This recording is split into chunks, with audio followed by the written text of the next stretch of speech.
Hey everybody, welcome back to James Draws Everything, continuing with our Drawing Every Country in the World's Flag series, and today we're going back into South Africa, the former Rhodesia, and we're going to be doing Zambia.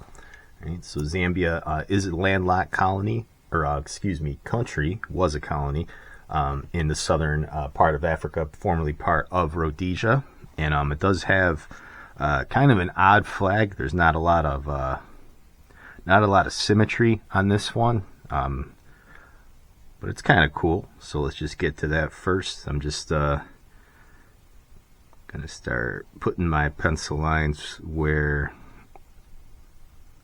I want my stuff to go. Okay. So Zambia,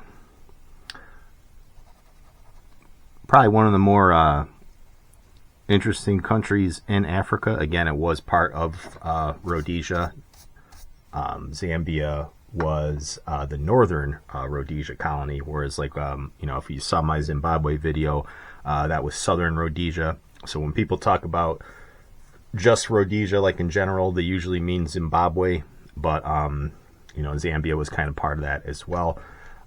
So before that, though, Zambia, again, it's interesting probably because it's one of the few countries in Africa that gets a clean bill of safety from the State Department in the United States.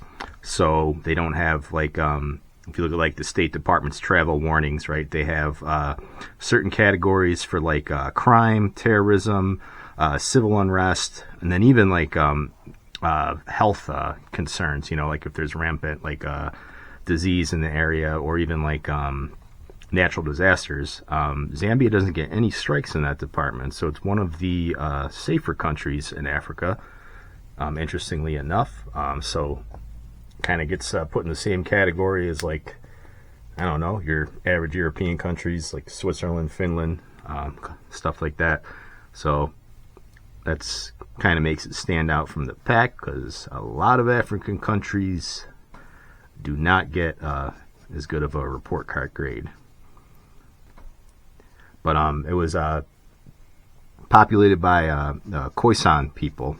Those were kind of the native South African people before the Bantu expansion. So Bantu tribes kind of come from the north into that area, and Khoisans were also displaced kind of by the Zulu tribes as well, in some of the neighboring countries. But not talking about the neighboring countries today, just talking about Zambia. So it was colonized by the British in the 18th century. And we don't have to really go over all of that again, because again, we kind of talked about this with Zimbabwe.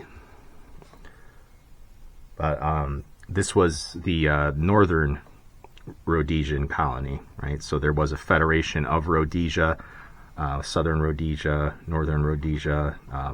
Malawi was part of that. And it wasn't really a British colony. It was more of a corporation. So the British South African Company mainly administered the region, right? Because again, it was kind of like the crown jewel of Africa. More British than British in a lot of ways, because kind of going into the 20th century, Britain kind of starts losing its way, losing its empire, losing some of that spirit. And only the most adventurous, daring types went into the British African colonies, such as David Livingstone. Right, so he's a kind of a famous Brit. Talked about bringing the 3 C's to Rhodesia. So Christ, commerce, and civilization. And then the story for how the Rhodesian Federation kind of breaks away from Britain is interesting, because again, it's not really it's not as much a colony as, like, say, some of like the French or Belgian colonies. Again, it's more of like a company, but Britain agrees to grant the Rhodesian colonies independence, so they kind of separate from Britain and become their own thing. So they're not really like part of like the crown dependency or anything like that. They're just kind of strictly, an independent state. In 1964, Zambia does achieve independence. Right, so they do kick out a lot of the whites, the white British Europeans that were there. Their story is a little bit different though than like Zimbabwe. There's not as much animus there, and that may actually kind of play a role into why they're a safer kind of more effective and productive colony than say Zimbabwe, because there just wasn't that hatred and animus as far as like, destroying everything that Europeans built during the decolonization period. So yeah, again, 1964 independence, and then in 1972 all the way through 1991, they're under a single party socialist rule. Not a hardline communist country like, say, Benin was, but they do have a socialist government, kind of like, not really uncommon with like the soft kind of socialism in Britain that was ushered in by not Clement Attlee, but by Winston Churchill. So there's that. And they kind of play a part in the downfall of Rhodesian Zimbabwe. So there was a lot of pressure, from the international community to give all these countries, universal democracy, free and fair elections, whereas there was much more of a rigid caste system in the Rhodesian colonies before that. So it wasn't segregated like South Africa. Again, I mentioned this before. So if you were black or white, as long as you were like a property owner and you were contributing, you could vote. And there was always the potential for social mobility there, and that did happen. But Rhodesia, or getting confused with all these Rhodesias here. So Zambia kind of struggles early on. They don't really have. This is one of the criticisms of even some of their leaders, that Zambians, the natives, were not capable of running a government. But again, they kind of gave in to like the universal democracy kind of civil rights stuff that was plaguing the world at that point in time, especially the United States as well. So there's a lot of pressure from the international community to allow like universal suffrage, and so yeah, so they ended up supporting the ANC, not entirely. So the ANC is a communist organization, the African National Congress. They were more active in South Africa, and that was, again, very militant as far as like, just killing off the European settlers that were there, basically destroying everything that was built by them. But Zambia kind of kept them at bay a little bit. So Zambia supported them. Zimbabwe. The future Zimbabwe was kind of surrounded by enemies like on all ends, but Zambia sort of, because they wanted like universal suffrage too, but they weren't completely committed to that. So like they did have, ANC factions that tried to take foot there. Like I know, like in Uganda, they tried to kind of infiltrate Zambia, but the Zambian people kind of held that off. So the first, couple of decades of Zambian independence were not exactly smooth, but compared to like some of their neighbors and some, especially like West Africa, when you get to like the French and the Belgians when they left, they fared much better off. Again,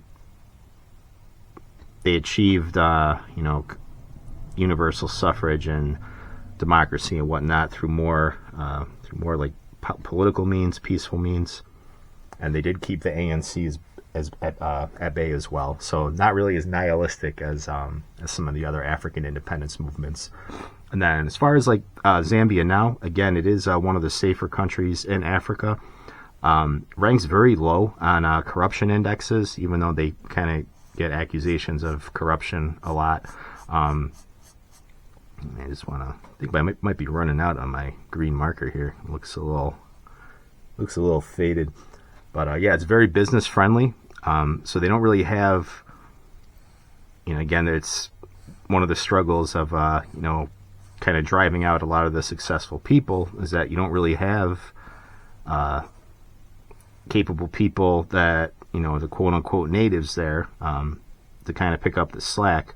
So that's why you see, like, if you look at pictures of Africa in, like, the 60s, or prior to the 60s, and then after independence, there's a big difference. The roads are now overrun by jungles and things like that. So they've had some struggles. It's not, I wouldn't call it like a rich economy, but as far as, safety and relatively functioning government, Zambia is better off than most, and it's definitely better off than Zimbabwe. Even though unfortunately Zambia did kind of play a role in the downfall of Rhodesia, turning it into Zimbabwe, because again they did support the communist ANC, which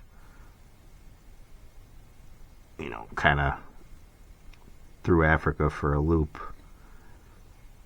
But let's just kind of detail this BIRB here. So it does have a BIRB flag, just like Zimbabwe. So that's kind of cool. And again, this is a weird one because this little color bar down here, it doesn't come up halfway. It's like kind of not even really. It's almost like 3/4. And then it doesn't come halfway into the middle either. It's just kind of like off to the side there. You don't really see that on too many flags. Most of them have a little bit more symmetry to them. But hey, that's Zambia for you. And then just want to run this over a little bit more. And then, yeah, I might have to make a Hobby Lobby trip soon, because I don't know how much more ink I got in some of these markers. Yeah, we're done with another page today, huh? So keep on trucking. All right, so what about the Zambia flag? The green, natural resources. The red, blood shed for independence. Black, people, the native African people there. Orange, the mineral wealth. And the eagle, the BIRB, it is an eagle, represents Zambia rising above its problems.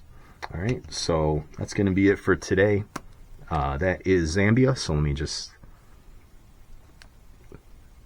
do my black outline on the flag here, and we'll call it a day. And yeah, been doing a lot of African countries lately. So I got 1, 2, 3, 4. 5. Well, I only got 5 on this page, but yeah, Africa, the continent, with the most countries, 54.